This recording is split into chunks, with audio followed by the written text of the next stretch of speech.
사사기의 말씀이 총 21장까지 되어 있는데요. 오늘 우리가 이제 10장을 보게 되니까 이제 거의 절반에 해당되는 내용입니다. 제가 오늘 본문을 보면서 중간 점검처럼 중간을 보고 있으니까 다시 한번 이제 생각을 해보게 됐어요. 사사기 말씀에 대해서. 그러면서 이제 문득 두 가지가 좀 떠올랐는데요. 첫 번째는 계속 같은 패턴으로 반복되는 이 사사기 말씀이 우리에게 주는 영적 교훈이 무엇인가 처음에도 생각해봤지만 이 중간쯤에서 다시 한번 생각을 해보게 됐습니다. 그러면서 문득 드는 것이 건강검진 같다, 이제 그런 생각을 하게 됐어요.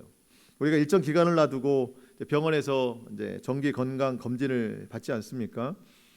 우리가 건강을 지키는 것에는 여러 가지가 있겠죠. 운동도 하고 좋은 식습관, 좋은 생활 습관을 갖는 것도 중요하지만 정기적으로 이제 건강 검진을 받아서 혹시 내가 알지 못하는 내 속에 어떤 병이 자리 잡고 있지는 않은가 점검하는 것도 매우 중요하다고 생각이 들어요.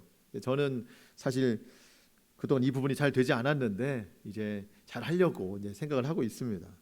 겉보기에는 건강해 보여도 내가 알지 못하는 사이에 막 속에서 병이 자라고 있으면 또 뒤늦게 그거를 알게 되면 고치는 과정이 매우 힘들잖아요. 그렇기 때문에 이제 일정 기간을 두고 검진을 잘 받아야 되는데 그런 것처럼 우리의 영의 건강도 매우 중요합니다. 내 믿음이 얼마나 건강한지, 혹 병들었으면 내 믿음에 어떤 병이 들었는지. 물론 모든 성경이 다 우리의 연약함과 우리의 부족함, 병든 부분들을 다 말씀해 주지만 저는 이 사사기 말씀을 보면서 이 사사기를 통해서 결국 나의 영적인 어떤 건강의 정도가 실제적으로 다 드러나지 않는가, 그런 생각을 좀 해보게 됐습니다. 하나님의 말씀은 우리 믿음의 어떤 병든 부분들을 말씀해 주시기도 하지만 그 동일한 말씀이 또한 예리한 수술 도구가 돼서 우리의 그 병든 부분을 도려내고 잘라내고 수술해 주셔서 건강하게 만들어 주신다는 거예요. 그래서 우리가 이제 계속되는 사사기의 말씀을 통해서 이스라엘이 이런 면들이 연약했고 부족했고 병들었구나라는 것을 보면서 우리의 영적 건강을 다시 한번 생각해보고 이전보다 더욱 강건해질 수 있는 저와 여러분 될 수 있기를 축복합니다. 그리고 또 한 가지, 지난주, 지지난주 이렇게 그 전주를 이렇게 말씀을 좀 생각하다가 이 사사기 말씀을 보면서 들었던 생각인데요. 그게 뭐냐면 사사들도 믿을 만한 존재가 못 된다라는 거예요. 우리가 지금까지 몇몇의 사사들을 처음부터 봤습니다. 맨 처음 봤던 사사가 이제 온니엘, 그다음에 에훗, 또 드보라, 또 그리고 중간에 소사사라고 한 절 나왔던 삼갈 이런 사람들이 좀 나왔었는데 그들은 어쨌든 하나님 주신 사명들을 잘 감당했어요. 그런데 그 뒤에 나오는 기드온부터 사명을 감당한 후에 그 이후에 뭔가 타락하고 변질되는 모습이 좀 드러납니다. 그 결과로 대표적인 것이 우리가 지난주에 살펴봤던 아비멜렉입니다. 아비멜렉.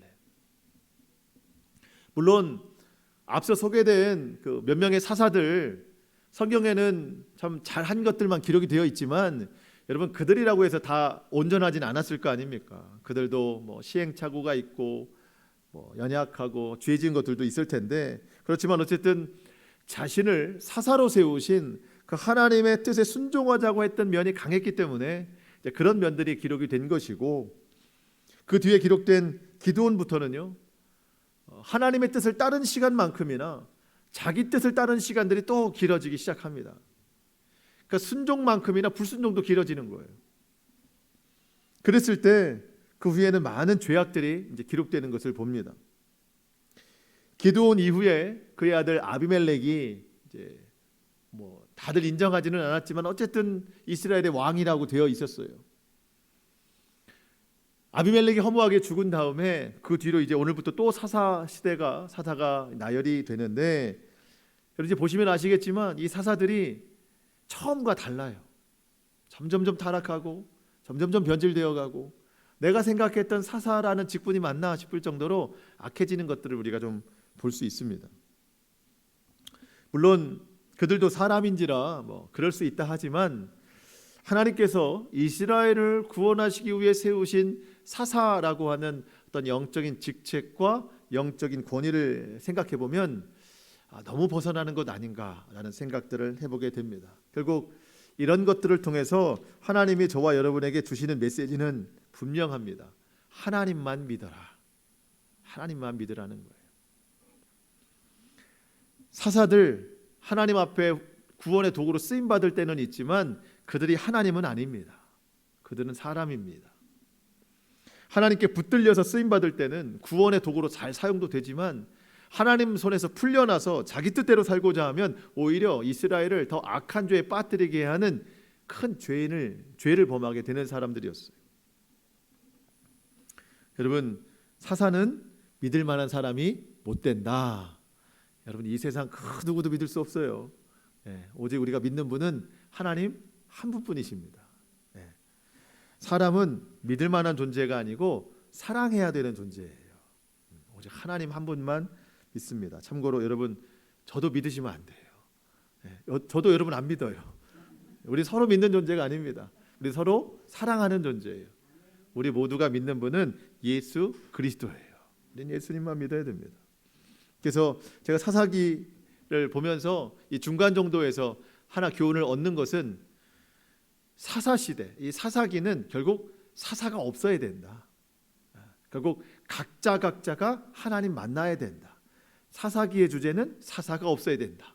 이런 결론을 좀 저는 얻게 됐습니다. 저와 여러분이 정말 하나님 잘 믿어야 된다는 것, 그렇다고 해서 여러분 제가 없어야 된다 그런 건 아니고요. 이 시대에는 어쨌든 예배를 통해서 하나님 만나야 되는 거니까, 저도 도구로 쓰임 받는 거니까 우리 각자가 하나님을 인격적으로 각자 만나는, 그래서 하나님을 오직 신뢰하고 주님만 의뢰하는 저 여러분 될 수 있기를 축복합니다. 자, 그렇게 이제 사사들이 다시 등장하는데요. 오늘 본문 1절로 5절에 보면 두 사사가 나오는데 그 이름이 특이해요.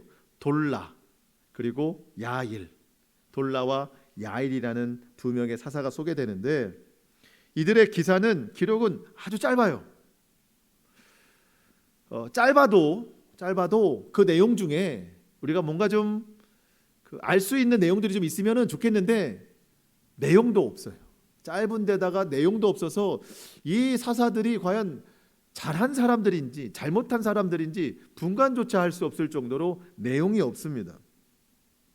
제가 그래서 이번 주 설교를 준비하는 동안 사실 많은 분량보다도 이 두 사사에 관해서 찾아보다가 시간이 많이 갔어요. 이 두 사사를 어떻게 평가할 것인가? 긍정적으로 볼 것인가? 부정적으로 볼 것인가?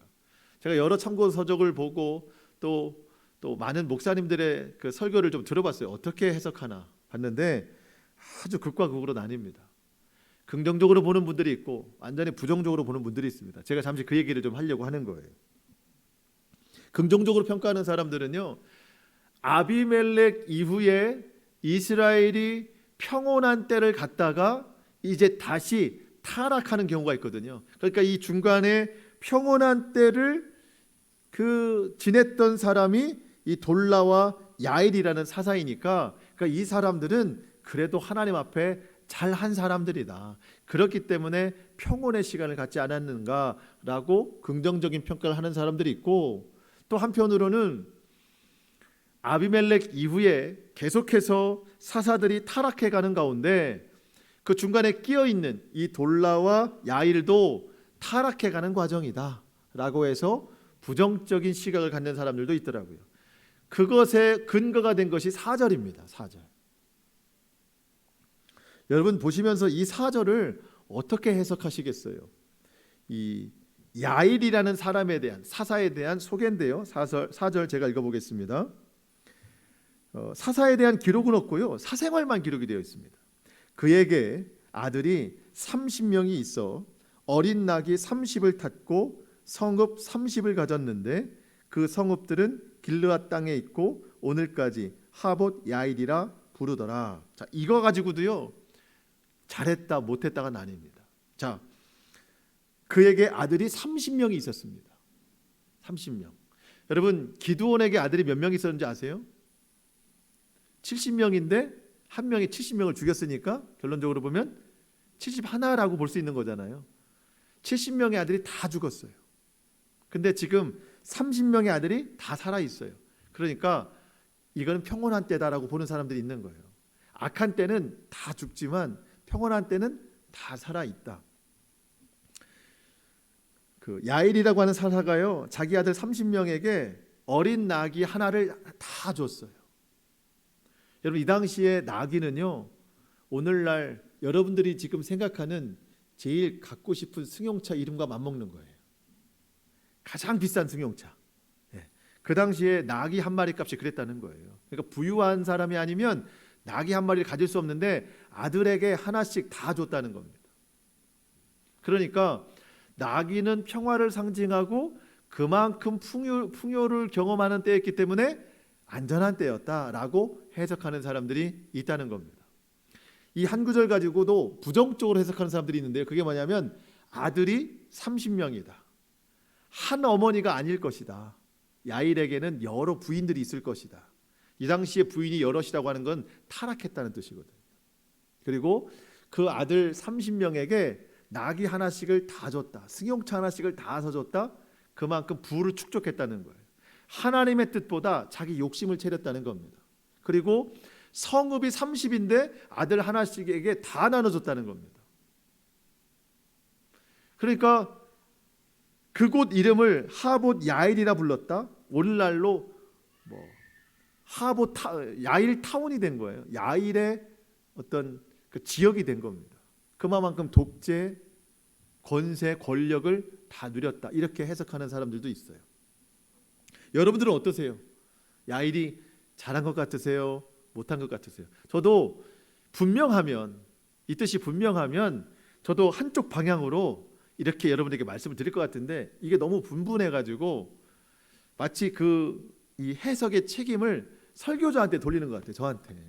그래서 마음에 부담은 있지만 이게 어떤 방향으로 흘러갈까 저도 생각하다가 저는 이 성경의 뜻도 중요하지만 오늘 이 시대의 성경을 보게 하는 이유를 먼저 생각했어요. 그래서 저는 부정적으로 갑니다. 이들은 잘못했다는 쪽으로 제 마음이 많이 이제 흐르게 됐습니다.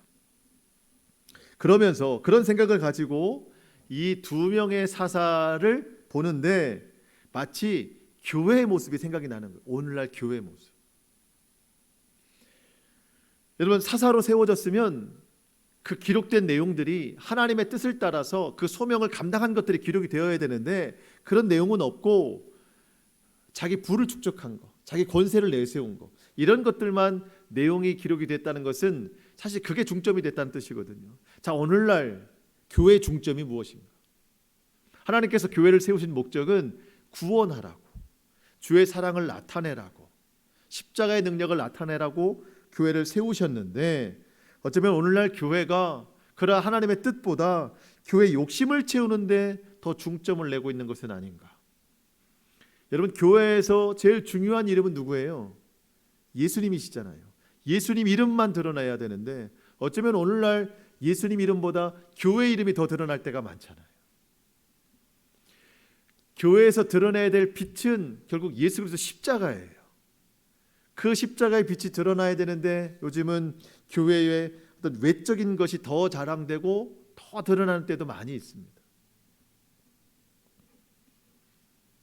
여러분, 이런 문제는요, 교회가 크고 작고의 문제가 아닙니다.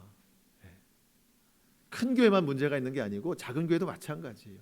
교회의 본질이 어디에 있는가를 잘 알고 그 본질에서 벗어나면 안 된다는 겁니다. 지금 사사들이 그렇게 벗어나고 있는 것처럼 교회가 자꾸 본질에서 벗어나면 여러분, 이 땅에서 교회는 맛을 잃은 소금처럼 밟힐 뿐이에요. 그런 의미에서 조금 더 살펴보면 여러분 1절을 보시면은요, 1절 보시면 그 돌라라는 사사가 소개가 되는데요.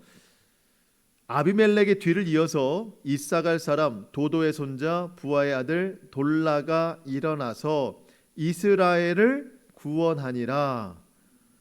그가 에브라임 산지 3일에 거주하면서. 자, 돌라가 이스라엘을 구원했습니다. 어디서 구원했나요? 어디서 구원했다는 이야기가 있어요, 없어요? 없습니다. 기드온은 미디안에서 이스라엘 구원했어요.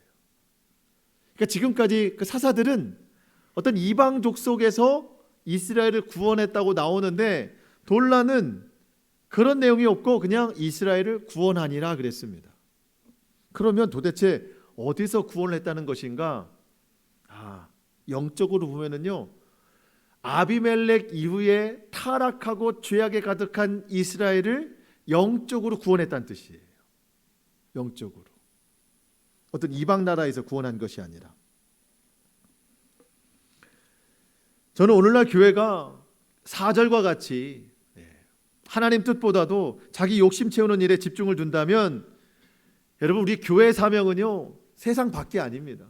세상을 구원하라고 교회 사명을 주셨는데 그게 먼저가 아니라 교회가 먼저 구원받아야 된다는 거예요. 이스라엘에서 이스라엘을 구원한 돌라처럼 이 시대의 교회가 타락하고 폐역하면은요, 세상이 먼저가 아니라 교회부터 구원을 받아야 된다는 거예요. 교회 밖에만 구원이 필요한 것이 아니라 교회 안에도 구원이 필요하다는 거예요. 하나님의 자녀된 우리 모두가 먼저 하나님 앞에 구원받는 진짜 자녀로 거듭나야 된다는 겁니다. 돌라 사사는 어쩌면 그렇게 이스라엘을 영적으로 구원하는 일에 앞장섰던 것 같습니다. 여러분, 우리 구원받았다고 확신하는데요, 그 확신에 대한 증명이 어떻게 드러나느냐예요. 우리의 입술로만 내가 구원받았습니다 말한다고 되는 게 아닙니다. 우리는 예수 그리스도의 십자가로 구원을 받았다고 확신하지만 그에 따른 말씀의 순종이 분명히 있어야 된다는 거예요. 하나님의 말씀이 기준이 되어서 하나님 말씀으로 듣고 배우고 읽고 묵상하면서 말씀으로 우리가 성장해야 되는 겁니다. 여러분, 성장이 끝이 아니라고 그랬죠. 성장 후에는 성숙이 있어야 되는 거예요. 말씀으로 성장했다면 말씀을 지키는 것으로 성숙되어 가야 되는 겁니다. 지금까지 한국 교회는요, 많이 성장했습니다. 정말 많이 성장했는데 왜 교회가 세상으로부터 인정을 받지 못할까요? 성숙되지 못해서 그래요. 지키는 것이 없어서 그런 거예요. 우리가 성장하는 믿음, 성숙한 믿음으로 나아가야 되는데 다른 사람이 아니라 내가 먼저 하나님 말씀으로 성장하고 그 말씀 지키는 성숙으로 바른 믿음 실천해 나갈 수 있기를 축복합니다. 내가 먼저 그런 믿음이 돼서 그런 우리 모두가 함께 될 때에 바른 교회가 되는 거예요. 하나님 기뻐하시는 교회가 되고 하나님께서 이 시대에 쓰시는 교회가 되는 거예요. 우리 모두가 바른 교회 만들어갈 수 있기를 축복합니다. 6절부터 다시 사사기의 패턴이 시작됩니다. 그런데 점점 악해집니다. 이스라엘이 하나님을 버리고 이방신을 섬기는데 예전에는요, 하나 혹은 바알과 아세라, 바알과 아스다롯, 2개, 3개 이 정도 섬겼거든요. 이제는요, 세 보니까 7개나 돼요. 한 번에 7개나 됩니다. 이게 점점점 늘어나요. 죄라는 것이 그렇죠. 6절 보실까요? 6절, 이스라엘 자손이 다시 여호와의 목전에 악을 행하여 바알들과 아스다롯과, 여러분 손으로 세고 계시죠? 바알들과 아스다롯과 아람의 신들과 시돈의 신들과 모압의 신들과 암몬 자손의 신들과 블레셋 사람들의 신들을 섬기고, 7개 맞죠? 여호와를 버리고 하나님 섬기기를 거절했다는 겁니다. 여러분, 이 정도 되면은요, 더 이상 핑계 댈 게 없어요. 예전에는 하나님도 섬기고 이방신도 섬깁니다, 겸하여 섬깁니다 했는데 이거는 의도적이에요. 그냥 하나님을 등지고 그냥 이방신만 따르는 거예요.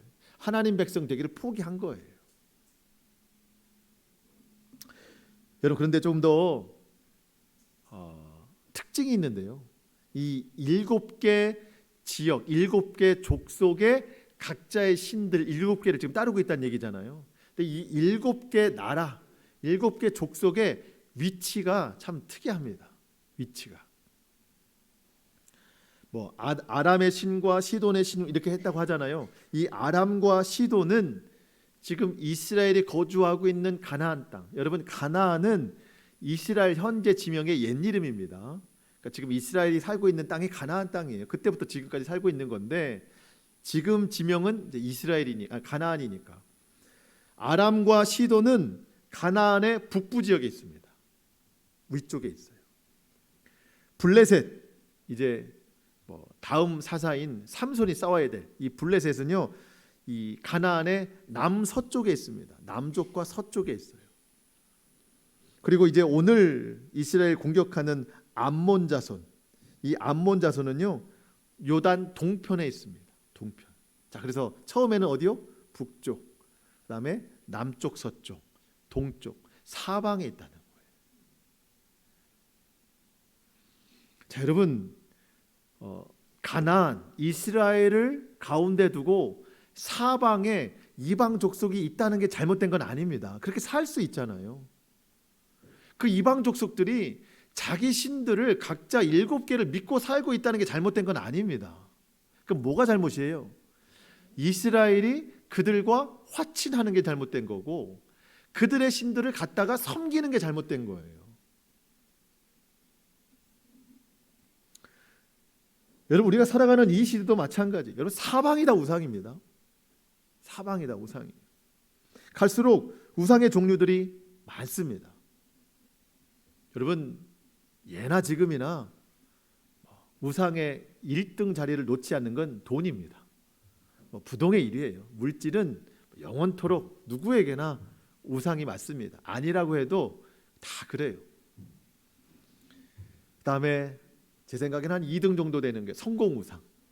누구든지 잘 되고 싶은 성공 우상, 죄악 우상, 사람 우상, 마음과 생각에 보이지 않는 우상. 요즘에는 우리 손에 붙잡힌 우상도 많잖아요. 들고 다니는 우상도 많고 품고 있는 우상도 굉장히 많습니다.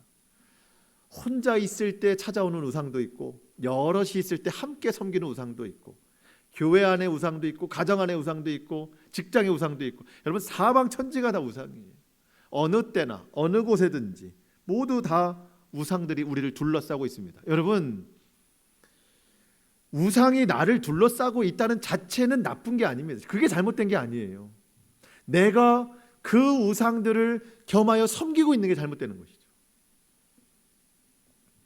여러분, 우리가 우상 없는 세상에서 살 수는 없습니다.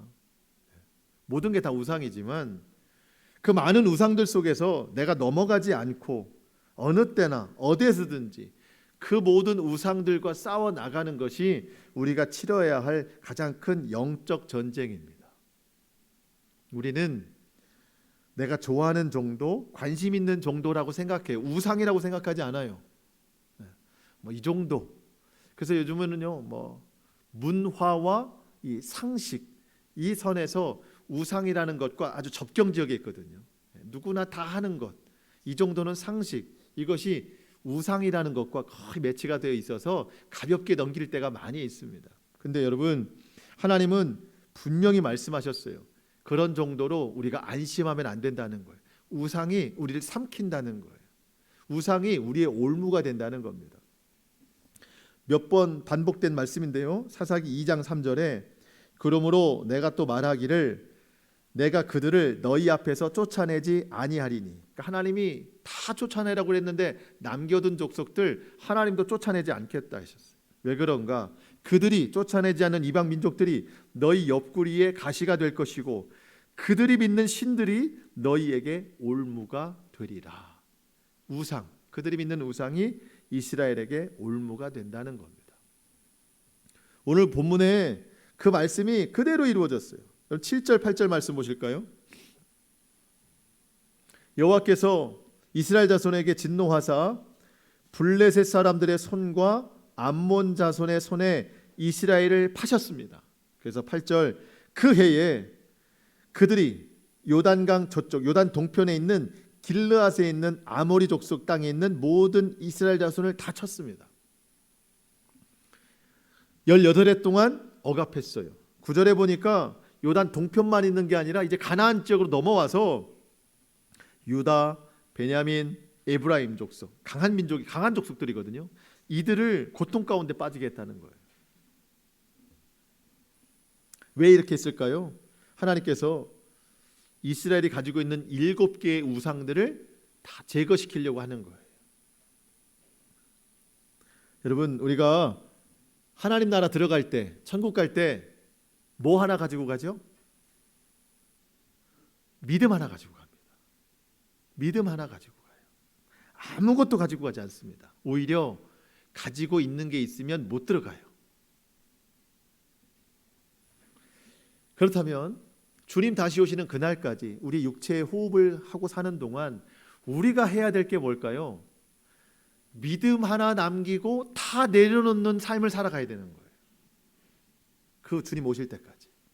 지금 내가 가지고 있는, 품고 있는 여러 가지 많은 것들이 많은데 하나하나 다 내려놓는 것들, 그 작업을 우리가 하고 살아가야 됩니다. 여러분, 그거 가지고는 하나님 나라 못 들어가요. 여러분들 오늘 뭐 엘리베이터를 타고 이제 교회 오셨겠지만, 올라오셨겠지만 가끔 이제 엘리베이터를 타려고 딱 문이 열렸는데 사람들이 좀 차 있으면 여러분 타요, 안 타요? 보통 잘 안 타게 되잖아요. 왜? 내가 탔을 때 삐 소리 나면 안 되니까. 예. 내가 탔는데 삐 소리 나면 얼마나 민망한지 몰라요. 죄 지은 것 같고. 여러분, 우리가 천국문 통과하려고 하는데 삐 소리 난다는 게요. 왜 그런가 했더니 뭐 여러 가지가 이유가 있을 수 있겠지만 가진 게 많은 거예요. 품고 있는 게 많은 거예요. 인원이 초과되면 삐소리 나듯이 내가 하나님 나라 믿음만 가지고 들어가야 되는데 초과된 게 우상들이 너무 많은 거예요. 그럼 못 들어가요, 거기. 그런 의미에서 저는 욥이 참 대단한 고백했다고 생각합니다. 욥기 23장 10절. 그러나 내가 가는 길을 그가 아시나니 그가 나를 단련하신 후에 내가 순금같이 되어 나오리다. 여러분, 지금 우리가 가는 이 삶의 여정이요, 단련하시는 과정입니다. 우리가 천국 갈 때 순금과 같은 믿음으로 가거든요. 근데 불순물들이 많아요. 그러니까 지금 이 가는 과정이 다 단련하는, 불에 녹아져 내리는, 우상들을 제거하는 그런 과정들을 가고 있다는 겁니다. 사도 바울 생각해 보니까요, 많은 우상들이 있었던 것 같아요. 사도 바울은 정말 열심히 하나님 믿었던 사람 아닙니까? 근데 예수님 믿고 난 다음에 모든 거를 다 버린다고 그러잖아요. 왜 그랬을까요? 생각해 보니까 다 우상이었던 것이죠. 제가 그 생각할 때 사도 바울에게 있어서 제일 심한 우상이 종교적 우상. 하나님 믿는다고 그랬는데 사실 하나님 제대로 믿지 않았으니까 예수님 죽이려고 했던 거잖아요. 하나님 믿는 그 열심, 종교적 열심이 그에게는 우상이었던 것이죠. 사도 바울에게는요, 성공 우상도 있었어요. 제일 잘 되고자 하는 지식 우상도 있었어요. 예수님 만나고 새롭게 발견됐대요. 다 배설물로 여긴대요. 정금과 같이 나아가는 것이죠. 여러분, 우리 삶에 깊숙이 들어와 있는 많은 우상들을 예수 그리스도의 십자가 아래 내려놓고 우리가 새로운 결단으로 살아가야 될 줄로 믿습니다. 여러분, 한번 잘 판단해 주시면 좋겠어요. 뭐냐면 섬기는 것과 내 발 아래에 놓는 것은 완전히 달라요. 우리가 섬기는 분은 예수 그리스도 한 분이시거든요. 지금까지 내가 우상이라고 섬겼던 모든 것들은 다 내려놓고 내가 그것들을 다스릴 수 있어야 됩니다. 내 발 아래에 내려놔야 됩니다. 그러면 그때부터는 더 이상 우상이 아니라 그것으로 인하여서 하나님 앞에 영광으로 쓸 수 있다는 거예요. 예를 들면 성공 우상인 사람이 있어요. 성공 우상에 사로잡힌 사람. 내가 그것을 섬기며 살면 우상이거든요.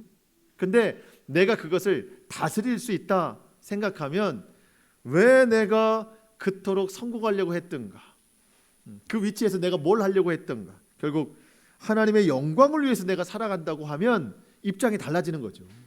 물질도 마찬가지예요. 내가 물질의 종이 되어서 그것을 섬기고 살면 우리 물질의 노예밖에 되지 않는 거예요. 하지만 내가 그 물질을 다스린다고 생각하면은요, 그 물질도 하나님 앞에 귀하게 쓰임 받을 수 있는 거예요. 그 위치의 차이예요. 섬기느냐, 다스리느냐. 지금까지 우리가 섬겼던 것이라면 다스림의 위치에 놓고 그것으로 도리어 하나님께 영광을 올려드리는 저와 여러분 될 수 있기를 축복합니다. 암몬 자손의 이제 공격을 받아서 고통받습니다. 이스라엘이 하나님께 부르짖습니다. 여러분, 7개의 이방신을 섬기니까 7개의 올무가 채워지니까 얼마나 고통스럽겠어요. 그러니까 목소리도 커지고 하나님 앞에 살려달라는 목소리도 진심이에요. 10절 말씀입니다. 이스라엘 자손이 여호와께 부르짖어 이르되 우리가 우리 하나님을 버리고 바알들을 섬김으로 주께 범죄하였나이다. 예전에는 그냥 울기만 했는데 이제는 잘못을 알아요. 뭘 잘못했는지 정확하게 이야기합니다. 이쯤 되면 하나님께서 그들을 구원해 줘야 되는데 구원을 거절하십니다. 구원하지 않겠다. 아니 예전에는 울기만 해도 구원해 주시더니 이제는 아니 우리가 잘못했다고 정확히 이야기하는데도 하나님이 구원해 주지 않겠다는 겁니다. 왜 그럴까요? 습관이 됐기 때문이에요. 하나님이 구원해 주시면 또 잘 살다가 평온해지면 살만하면 다시 하나님 등지고 이방신을 섬기는 이런 일들이 습관적으로 일어났기 때문입니다. 하나님이 이들을 그동안 많은 이방 나라에서 구원하셨습니다. 여러분 제가 11절로 12절 읽을 거거든요. 어떤 나라에서 구원하셨는지 그 숫자를 한번 세보시면 좋을 것 같아요. 11절 12절 손가락 준비되셨죠? 여호와께서 이스라엘 자손에게 이르시되 내가 애굽 사람과 아모리 사람과 암몬 자손과 블레셋 사람에게서 너희를 구원하지 아니하였느냐. 또 시돈 사람과 아말렉 사람과 마온 사람이 너희를 압제할 때 너희가 내게 부르짖음으로 내가 너희를 그들의 손에서 구원하였거늘. 몇 개예요? 7개입니다. 기억나시죠? 7. 바로 전에 나왔었잖아요. 지금도 이들은 7개의 신을 섬기고 있습니다. 하나님이 그동안 7개 족속에서 다 구원했는데 다시 그 신을 또 섬기고 있는 거예요. 이게 습관이라는 겁니다. 그래서 하나님이 뭐라고 말씀하시나요? 13절 14절 너희가 나를 버리고 다른 신들을 섬기니 그러므로 내가 다시는 너희를 구원하지 아니하리라. 14절 가서 너희가 믿는 신들에게 가서 구원해달라고 부탁해라. 하나님이 이렇게 말씀하시는 이유는 뭘까요? 이스라엘이 지금 진심으로 회개하는 것 같은데 정말 진심이냐라고 하는 것을 그들의 입술로 다시 한번 고백하고 깨닫게 하시는 거예요. 여러분 우리도 하나님 필요할 때 하나님 찾잖아요. 괜찮다 싶으면 잘 된다 싶으면 또 옛날로 돌아가잖아요. 어느 때는요 의지적으로 하나님 등 돌릴 때도 있어요. 여기서 괜히 하나님 말씀 생각했다가 여기서 괜히 하나님 생각했다가 내가 하고 싶은 일 못할 수도 있어. 아예 의지적으로 등 돌리고 세상 일에 매진할 때도 우리가 얼마나 많습니까? 그러다가 뭐 당연히 좋은 결과 없습니다. 하나님 등지면 감당할 수 없을 만큼 죄가 커지고 문제를 해결할 수 없을 만큼 부풀어지고 그동안 세상과 친구했는데 더 이상 세상이 나랑 친구하지 않겠다고 하고 외롭고 고독이 찾아오면 다시 하나님께 돌아와서 회개하고 간절히 구하고. 여러분 회개하는 게 잘못된 게 아닙니다. 기도하는 게 잘못된 게 아니에요. 진정으로 회개하느냐예요. 여러분 회개 기도는 교회에서 하고 끝나는 게 아닙니다. 교회에서 입술로 잘못을 고백했다면 삶으로 돌이키는 게 진정한 회개예요. 근데 성전에 와서 입술로만 회개하니까 삶이 돌이켜지지 않는 거예요. 그때 이스라엘이 정말 처음으로 이 이스라엘이 맞나 싶을 정도로 진심 어린 회개를 합니다. 15절 16절 마지막으로 보겠습니다. 15절 16절 이스라엘 자손이 여호와께 여쭈되 우리가 범죄하였사오니 주께서 보시기에 좋은 대로 우리에게 행하시려니와 오직 주께 구하옵나니 우리를 건져 내옵소서. 16절 자기 가운데서 이방 신들을 제하여 버리고 여호와를 섬김에 여호와께서 이스라엘의 권고로 말미암아 마음에 근심하시니라. 여러분 웬일인지 이스라엘이 이방 신들을 갖다 다 버렸어요. 하나님만 섬겼습니다. 그런데 하나님이 근심하고 계세요. 근심의 이유가 두 가지입니다. 첫 번째는 지금 갖다 버린 저 이방 신들을 다시 주워올까. 그게 근심이에요. 하나님 우리에게 하나님 근심하시는 이유도 그게 있겠죠. 교회에서는 회개하지만 세상 나가서는 또 똑같은 죄악을 행하는 하나님의 근심. 두 번째 근심의 이유가 있습니다. 원어적으로 해석할 수 있는데요. 여기서 말하는 근심이라는 단어가 마음이 짧아졌다. 다른 말로 마음이 좀 조마조마해졌다. 그런 뜻이거든요. 뭔가 마음이 급해졌다는 뜻입니다. 무슨 뜻이냐면요. 하나님이 아까 내가 다시는 너희를 구원하지 않겠다 하셨는데 말은 그렇게 해놓으셨는데 이스라엘이 지금 막 회개하거든요. 이방신들 갖다 버리거든요. 마음이 조급해졌어요. 그래도 내 자식들인데. 구원을 거절하셨었는데 더 이상 그 거절하신 그 마음을 지키기가 힘들어요. 빨리 구원하고 싶은 거예요, 하나님. 그게 여기서 말하는 마음에 근심하셨다는 뜻입니다. 아버지의 마음. 여러분, 하나님께서 저와 여러분을 이토록 사랑하십니다. 말은 그렇게 하시는데요, 마음은 이미 구원에 있으세요. 하나님 채통이 있으시지 바로 그렇게는 못 하시는데 마음은 얼마나 조급하신지 몰라요. 근심하실 정도로. 여러분, 하나님께 우리가 첫 번째 근심이든 두 번째 근심이든 우리가 이런 근심 드리면 안 됩니다. 하나님이 그저 우리를 보실 때 보시기에 심히 좋았다라 하실 만큼 늘 우리가 죄와 우상에서 떠나고 하나님 말씀 가까이 하면서 주의 백성으로 온전하게 살아가야 되겠습니다. 그것이 오늘 우리가 이 말씀을 보면서 다시 한번 결단해야 될 내용이라는 거예요. 자, 오늘 말씀 마치겠습니다. 여러분, 부활주일 지난 지 얼마 안 됐잖아요. 고난주간 지난 지 얼마 안 됐잖아요. 그 부활의 생명이 지금도 살아있고 영혼까지 함께 하시는데 그 감격과 은혜를 잊어버리고 세상에 나가서 또 죄를 짓고 또 우상을 품고 사방이 다 우상인 게 너무 좋고 그러다가 교회 와서 회개하고 이런 패턴이 사사기의 패턴이고 오늘 나의 패턴입니다. 주님이 아주 그냥 작심하시듯 내가 너 구원하지 않겠다 했는데 그래도 여전히 근심하신대요. 구원하지 않고는 주님이 참으실 수가 없다는 거예요.